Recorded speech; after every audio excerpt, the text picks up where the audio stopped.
Why you can't let go of them. A shocking insight from Buddhism.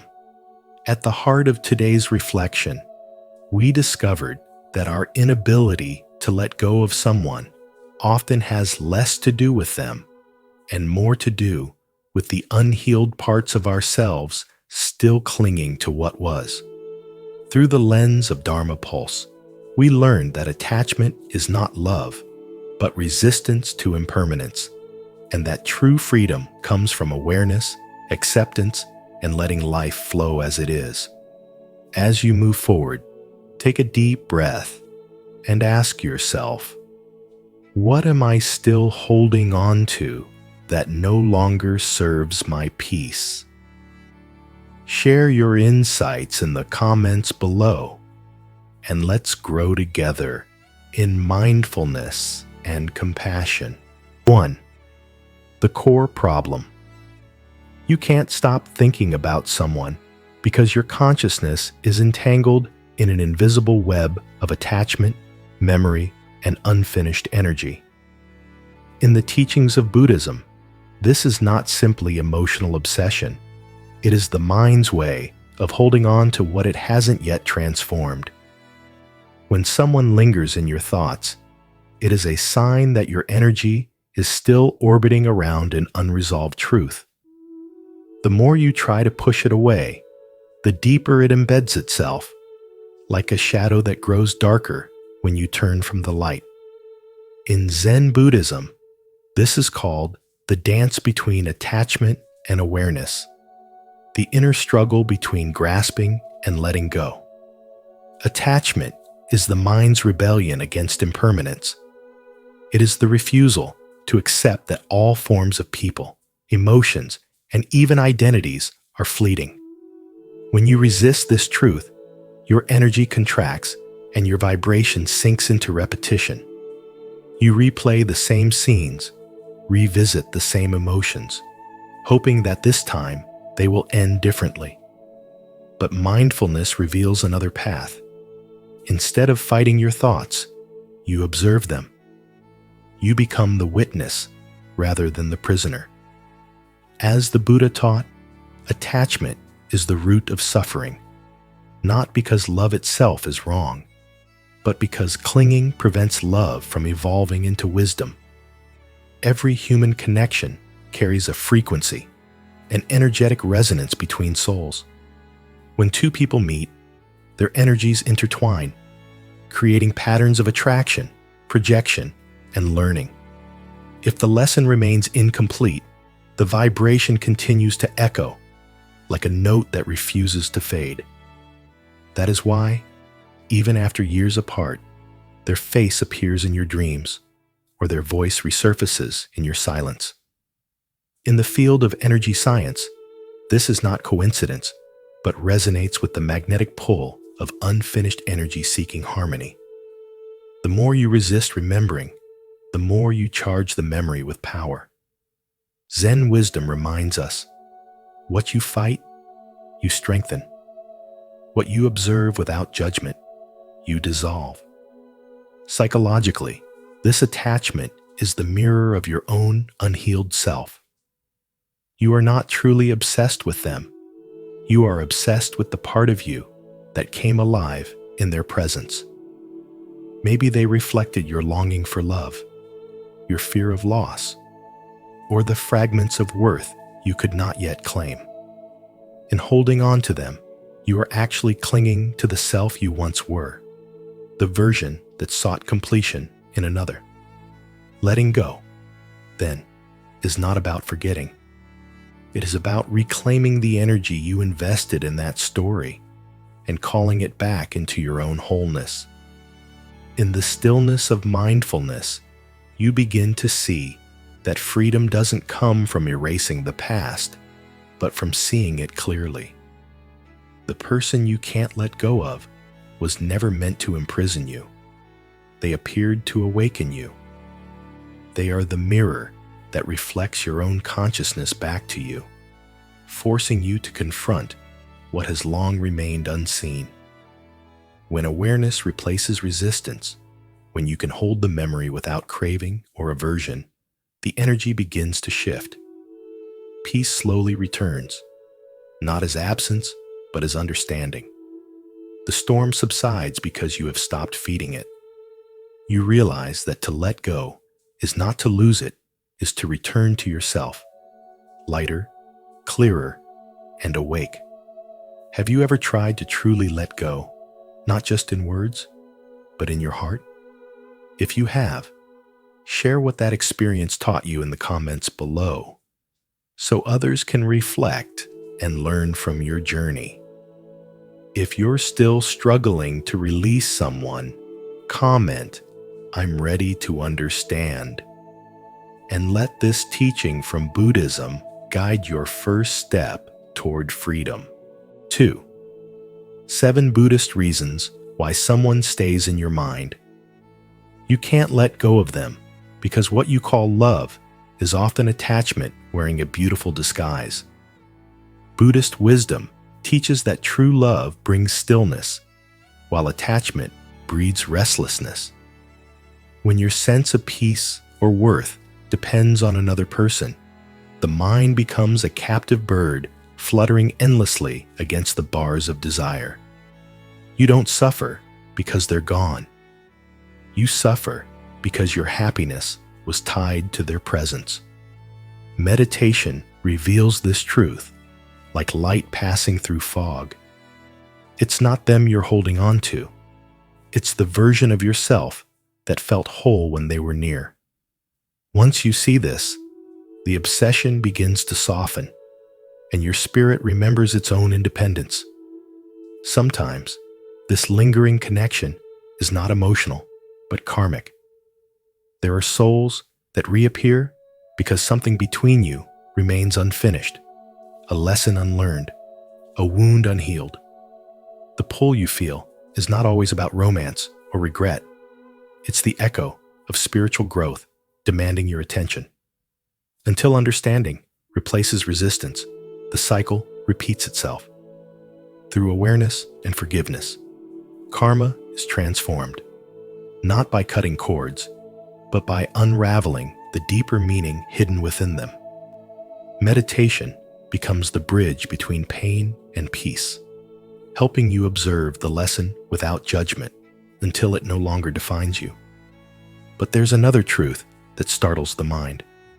The person who occupies your thoughts is often a mirror of yourself. They reflect the parts you deny, the strength you suppress, the vulnerability you conceal, the shadow you refuse to see. That's why their image has such power over you. You are not obsessed with them, but with the unclaimed pieces of your own being. When you integrate these qualities, when you allow light to touch your hidden corners, their grip fades naturally. You stop seeking wholeness in someone else because you've reclaimed it within. Then comes the most subtle trap: attachment to outcome. You keep replaying what could have been, hoping for reunion, recognition, or revenge. But this fixation binds you to an illusion, because as the Buddha said, craving is the root of suffering. Life doesn't bend to the mind's expectations. It unfolds according to truth. When you release the need for a specific ending, space opens for something greater than control: peace. Meditation trains the mind to see desire as a passing flame. The moment you stop feeding it, it burns itself out, leaving only clarity. You also remain stuck because you mistake thoughts for truth. You replay conversations, analyze gestures, relive moments, believing each memory carries meaning. Yet thoughts are just clouds drifting across the vast sky of awareness. When you learn to witness them without attachment, their weight dissolves. This is why Buddhist meditation is an act of liberation. It teaches you that you are not the voice in your head. You are the silence beneath it. And in that silence, the story loses its power. Even the pain that feels eternal is not permanent. The mind clings to the illusion of forever, but impermanence is the only constant. Everything love, sorrow, longing rises and falls like tides. The more you resist this truth, the more you suffer. But once you surrender to the natural rhythm of change, freedom returns. The heart becomes soft again, unburdened by time. And sometimes, the person you cannot forget was never meant to stay. They came to awaken you. Certain souls enter not as partners, but as catalysts, shaking your spirit from its sleep. Their memory lingers, not to torment you, but to open the gates of consciousness. They remind you that love was never about possession, it was about evolution. The real purpose of their presence was to bring you closer to your own awakening. When you finally understand that, you stop chasing closure and start living in awareness. Because in the quiet after letting go, you realize that nothing was ever lost, only transformed. As we uncover these 7 Buddhist reasons why certain people remain in your mind, take a moment to reflect on your own experience. Who is that one person your heart still can't release? Acknowledge it, but this time with awareness, not attachment. Comment below, I observe, but I do not cling, to affirm your growth and remind others that true letting go begins within. Now, let's continue our journey toward inner freedom. 3. The Buddhist path to freedom. When a person keeps appearing in your mind, no matter how hard you try to let them go, it is not their presence that binds you. It is the energy of meaning you have given them. Buddhism teaches that freedom is not achieved by forcing yourself to forget, but by changing the way you relate to what arises within you. The first path is mindful observation, vipassana. Instead of fighting your thoughts like a trapped bird thrashing against its cage, simply open the door. Let your mind witness what it feels without judgment. Observe each image, each emotion, as if watching clouds drift across a vast sky. You are not the thought, you are the sky that holds it. The moment you stop resisting, the grip of memory begins to fade, because resistance is what keeps pain alive. As Thich Nhat Hanh said, when you love someone, the best thing you can offer is your presence. That presence must also extend toward yourself, to be fully there for the ache that longs to be seen, understood, and healed. This is where compassionate inquiry begins. Rather than labeling your attachment as weakness, ask softly, what is this person showing me about myself? Maybe they awaken the part of you that still yearns to be recognized, or expose the emptiness you've been trying to fill through another. They might represent a lesson your soul has been unwilling to face. Every emotion is a messenger. Every obsession a mirror reflecting your unhealed wounds. When you approach your pain with tenderness instead of fear, you start to see that it has been guiding you back to your own heart all along. Spirituality is not about rising above your emotions. It is about descending into them with awareness, turning every shadow into a teacher and every memory into medicine. Letting go, then, is not an act of erasure, but of acceptance. You cannot force a river to stop flowing. You can only learn to flow with it. To let go means to release the story you've wrapped around that person, the idea that your happiness depends on their presence or absence.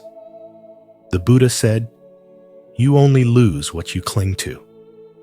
So when the image of that person appears again, do not push it away. Breathe. Feel the energy of that memory pass through you, like the wind moving through an open window. The more you allow it, the less it controls you. Acceptance dissolves attachment because it transforms resistance into understanding. It is the gentle art of surrender, the quiet realization that peace was never lost. It was simply buried beneath your struggle. Each time the thought of them returns, treat it as a sacred bell of mindfulness. Instead of diving into fantasy or regret, use that moment to come back to the present. Feel your breath, your body, your heartbeat anchoring you in the now. This is the heart of spiritual healing, to return again and again to what is real. Your awareness becomes a flame that burns through illusion, reminding you that you are not chained to the past, but reborn in every breath. Thoughts will come, emotions will surge, but awareness, like still water beneath the waves, remains untouched. It is in that stillness where true freedom lives. From this space, practice metta, loving kindness meditation. Close your eyes and send waves of compassion to yourself, to the one who lingers in your heart, and to all beings everywhere. Imagine a golden light expanding from your chest, filling every corner of your being with warmth and forgiveness. Let this energy move outward, dissolving walls of resentment and cords of attachment. When you wish them well, not because they deserve it, but because you deserve peace, you release the energetic knot between you. Healing is not forgetting someone. It is remembering them without pain. It is transforming emotional gravity into spiritual grace. When your heart vibrates with loving kindness, attachment loses its hold, because love, pure and unbound, is the highest frequency of all. If this message has touched your heart, take a moment to reflect and release it. Like this video, subscribe to Dharma Pulse, and share your thoughts in the comments below. Together, let's continue walking the Buddhist path toward inner freedom and peace. 4. The Zen conclusion.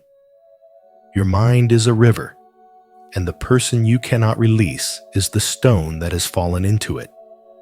The more you resist, the more the current thrashes, turning gentle waters into storms.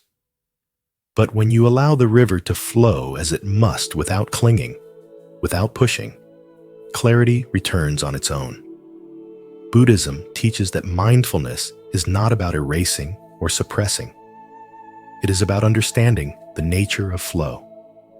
The stone, like every memory, has its own path to settle or drift away.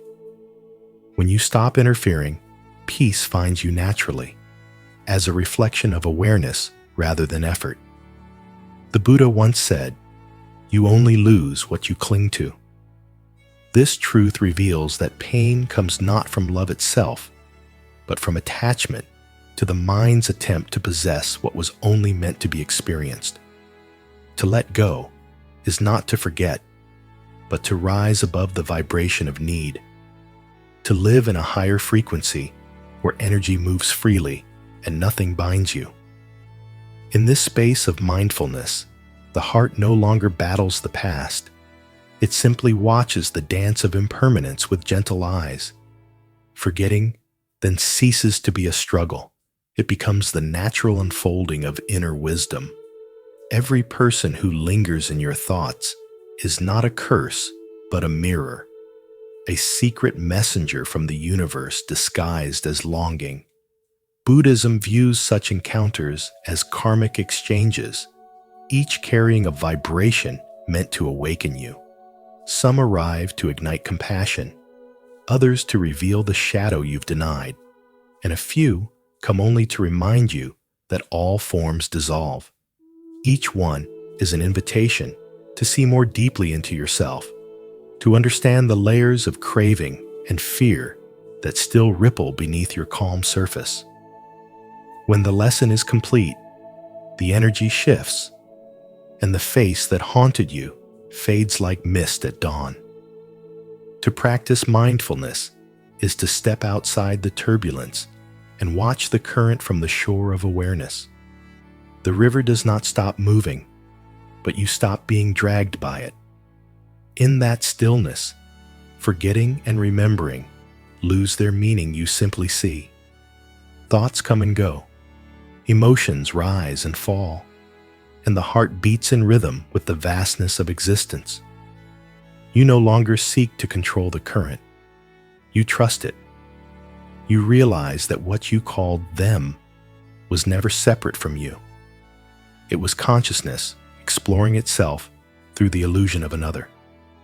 The Zen masters say, when the mind is still, the universe surrenders its secrets.